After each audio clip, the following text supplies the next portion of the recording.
vous verrez ce que la mairie de Dakar a eu à faire. Allez dans d'autres communes, vous verrez les efforts que la mairie de Dakar a eu à faire. Nous ne sommes pas des mendiants. Nous exigeons le respect, et particulièrement du CONOS. Parce que ce cirque va arrêter.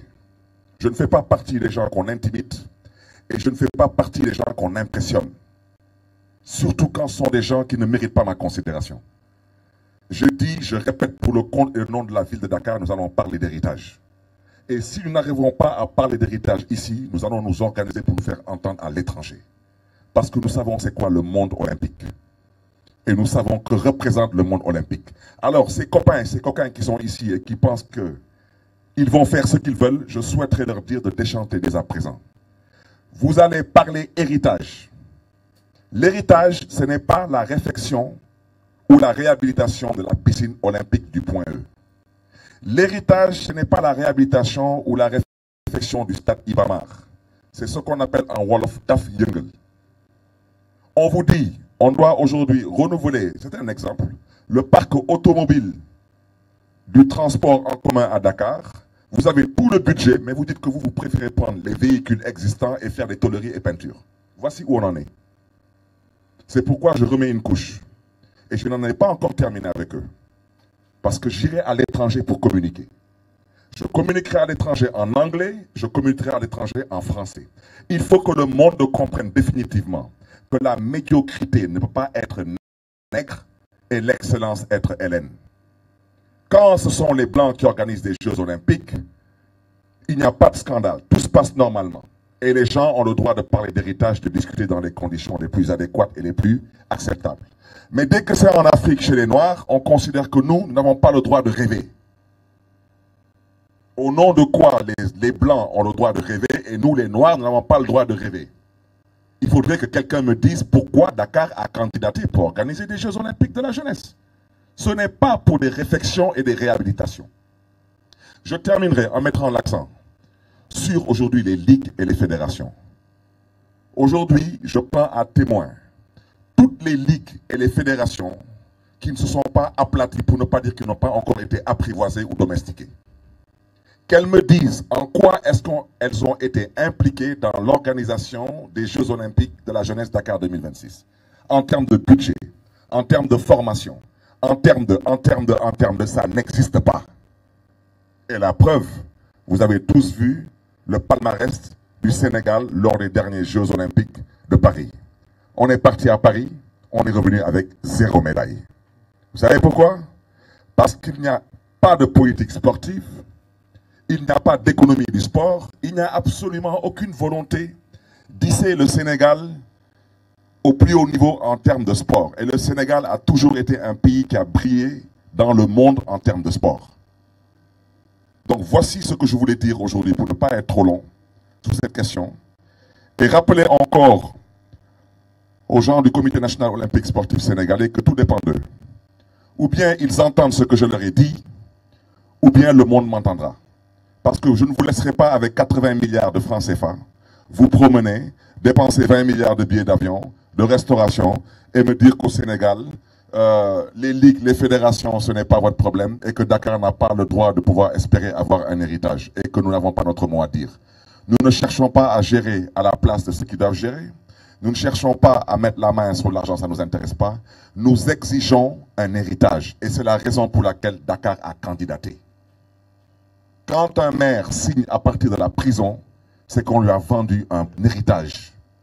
Et cet héritage-là, il ne serait question de le remettre en cause parce qu'il y a une brochette de copains et de coquins qui ont décidé que, soi-disant, la ville de Dakar n'a pas la prétention de pouvoir espérer avoir un héritage. Et ça, ce n'est pas politique. Avant d'être maire de Dakar, je suis citoyen de Dakar. Et jusqu'à l'heure où je parle, je suis encore le maire de Dakar parce que je n'ai pas encore vu mon remplaçant. Et je ne souhaiterais pas polémiquer pour plusieurs raisons. Je ne souhaiterais surtout pas polémiquer avec certaines personnes. Je le répète pour plusieurs raisons, surtout par rapport à la mémoire de feu Ousmane Tanor Dieng. Mais si les personnes me poussent à bout, je me battrai pour leur faire comprendre qu'ils ne m'impressionnent pas. Parce que moi, ma responsabilité, je la connais.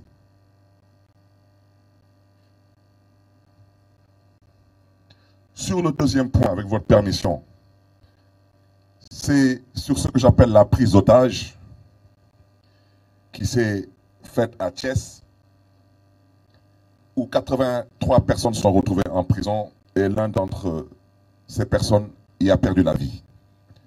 Je voudrais dire que cela est lié à une volonté manifeste du petit mec qui, en pleine campagne, a décidé que je ne devais pas battre campagne parce que, soi-disant, il était fâché et que, soi-disant, il était énervé et qu'il a peut-être dû m'oublier, mais il sait tellement qu'il y a des choses qui ne m'ébranlent pas. Parce que ce petit mec soit fâché ou énervé, mais je m'en tamponne royalement.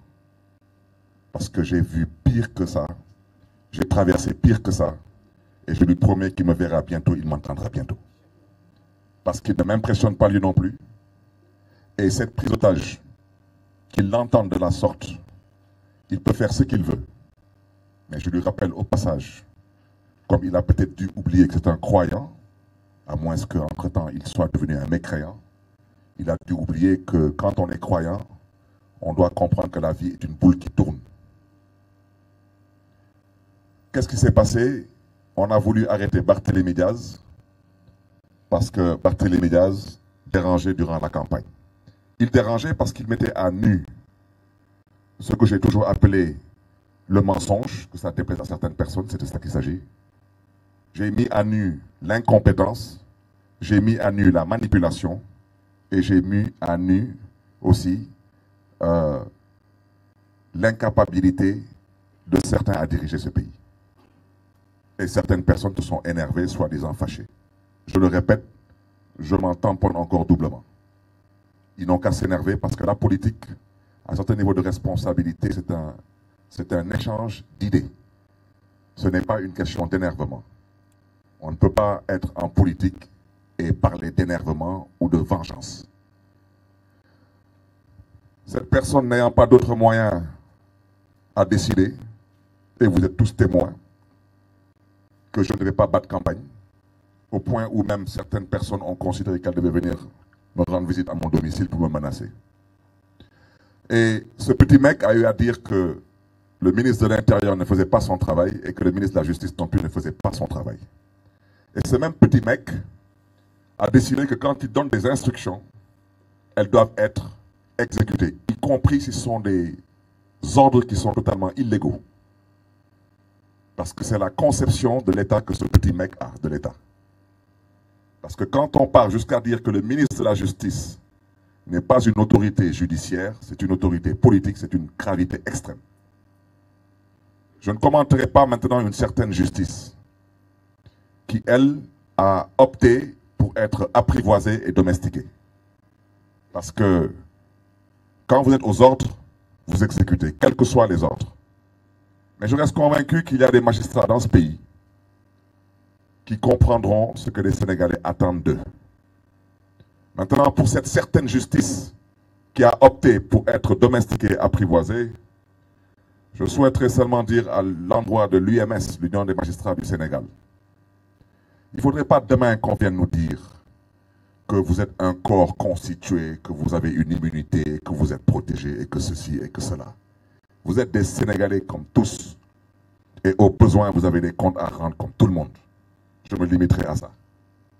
Parce qu'on ne peut pas accepter que depuis que le Sénégal est le Sénégal souffre plus ou moins de la même maladie. C'est la justice. Une justice qui refuse de dire le droit au nom du peuple sénégalais. Une justice qui refuse de s'assumer. Pour la dernière alternance, il y a eu plus de 80 morts. En partie à cause de cette justice. Qui a été à l'origine de quasiment toutes les situations qui ont conduit à certaines émeutes assez particulières, pour ne pas dire meurtrières. Une justice qui refuse de dire le droit. Je voudrais dire à l'endroit des familles de ces otages que nous leur présentons vraiment toute notre compassion et que nous sommes avec eux dans ces moments. Aujourd'hui, ils ont libéré une 50aine de personnes. Il reste un peu moins d'une 30aine de personnes actuellement en prison. D'ici le mois de février, il en restera à peu près moins d'une demi-douzaine. Mais même s'il reste une seule personne en prison, c'est totalement anormal. On me parle d'une vidéo que je n'ai jamais vue. Parce que les connaissances, s'il y avait une vidéo, elle aurait circulé sur les réseaux sociaux. Une vidéo que personne n'a vue. Il n'y a eu aucune violence qui mérite tout cela à Saint-Louis. Aucune. À part la volonté du petit mec de dire qu'il ne se couche pas dans un lit tant qu'on n'arrête pas Barthélémy Diaz. Une fois de plus, je m'en tamponne triplement de ton énervement. Parce que je te dis que tu me verras et tu m'entendras. Ce n'est qu'une question de temps. Si tu ne me connais pas, il fallait demander à Abdoulaye Wade qui je suis et à Macky Sall qui je suis. Mais toi, tu me connaîtras. Parce que tu as peut-être connu un ami, mais là, tu connaîtras maintenant un vrai adversaire politique. Parce que ce pays-là, on le laissera entre les mains de personne pour le détruire. Nous ne sommes pas des poltrons. Nous nous sommes toujours battus dans ce pays pour des avancées démocratiques. Et ce qu'on a envie de faire dans ce pays aujourd'hui, nous ne l'accepterons pas. Je terminerai par le troisième point, c'est le braquage de la ville de Dakar. Tout ce que j'ai à dire concernant le braquage, je pense que quelqu'un qui s'amuse à braquer une banque, même s'il arrive à s'échapper, 20 ans après, si on l'attrape, je pense qu'il doit savoir où est-ce qu'il part. Je peux me tromper, mais je pense que quelqu'un, par exemple, est à Paris, il braque la BNP à la place Vendôme, il va se coucher aux Bahamas, et 20 ans plus tard, on l'arrête à Santorini. Je pense que c'est tout de même qui va apparaître là-bas en vacances.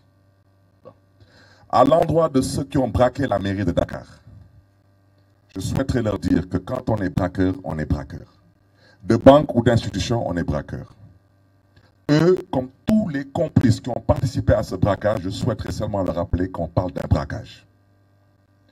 Prendre une institution, l'encercler par des forces de l'ordre et dire que l'élu n'a pas le droit de rentrer dans cette institution, c'est un braquage.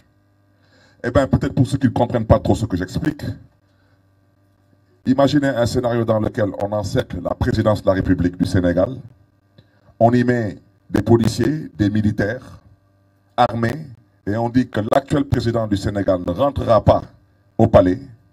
J'espère seulement que vous allez réussir votre coup, parce que si vous ne le réussissez pas, on l'appelle dans un autre jargon un coup d'État. Et quand on vous attrape pour un coup d'État, vous savez exactement le sort qui vous est réservé. C'est ce que je voulais dire. J'ai été un peu long, et avec votre permission, vous me permettrez de synthétiser tout cela en Wolof, je serai beaucoup plus bref. mbokk yi ginnaaw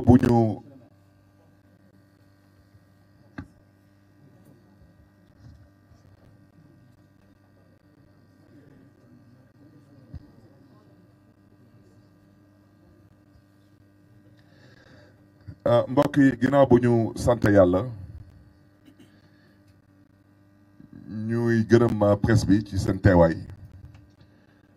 di leen di ñaanal ci at bu bees bi 2025 yàlla na doon atu naataange atu jàmm atu wér-gu-yaram atu xewal pour askanu Sénégal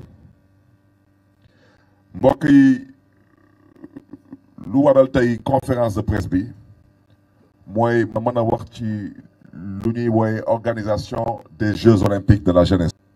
dama organiser woon benn séminaire